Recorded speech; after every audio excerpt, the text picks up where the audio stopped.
Donc, toujours avec la garde à droite. Vous avez fait, vous, peigne droit et peigne gauche. Là, on revient en garde à droite et on fait peigne garde inverse, c'est-à-dire le peigne opposé à la jambe qui est devant. La différence, mais vous le voyez quand vous êtes seul, c'est que là, vous avez beaucoup plus d'amplitude dans votre rotation.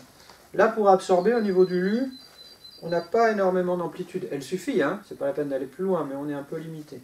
Donc là, il y a beaucoup plus d'amplitude. C'est à la fois un avantage parce qu'on est plus libre, mais ça peut être un inconvénient parce qu'on peut aller trop loin aussi. Donc faire attention à ça. Hein, donc voilà, donc lui bien relâché, il vient ici. Donc comme tout à l'heure, j'accepte le contact. Donc là, on est trop loin, il faut que le coude soit encore relâché.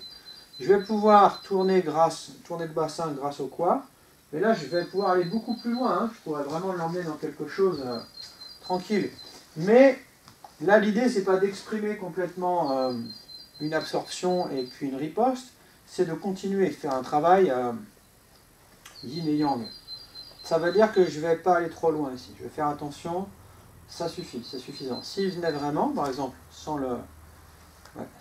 voilà, hop, c'est suffisant. Hein, mon absorption, là encore, elle est suffisante. Hein, d'ici, je pourrais vraiment faire des choses intéressantes. Donc, c'est pas la peine, je vous donne tout de suite le point de vigilance, d'aller trop loin ici et de perdre et mon axe et ma relation avec son centre.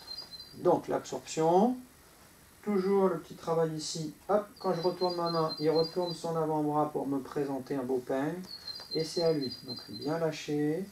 Il tourne et là, hop, il a perdu son axe. Donc ça, c'est intéressant. Hein, il illustre ce que je voulais dire tout à l'heure. Donc il me rend service. Là, je suis trop loin. Vas-y. Hop, c'est assez. Là, tu fléchis. Donc on va tout doucement. Et d'abord l'absorption. Hop, le lu, il est assez. Et hop, voilà. Donc 1, 2. Je retourne. 1, 2, comme ça j'ai le temps de travailler mon peigne et lui il a le temps de travailler son relâchement, son positionnement.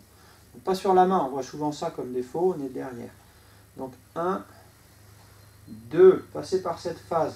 1, 2, il retourne sa main et je retourne mon avant-bras. 1, 2, 1, 2, en deux temps. 1, l'absorption 2. On pourrait même dire en 3 temps. Pourquoi 3? Parce qu'il y a déjà ici, tout de suite le 2 parce qu'il y a la rotation du bassin, et le 3, je retourne ma main. Après on ne compte plus. Donc on va jusqu'au contact poitrine.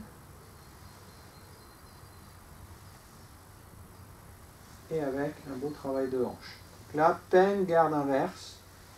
Pour les cercles horizontaux à une main, le peigne Luan. Après on peut aller un petit peu plus en rondeur. Et on a toujours les mêmes qualités de travail. Ok.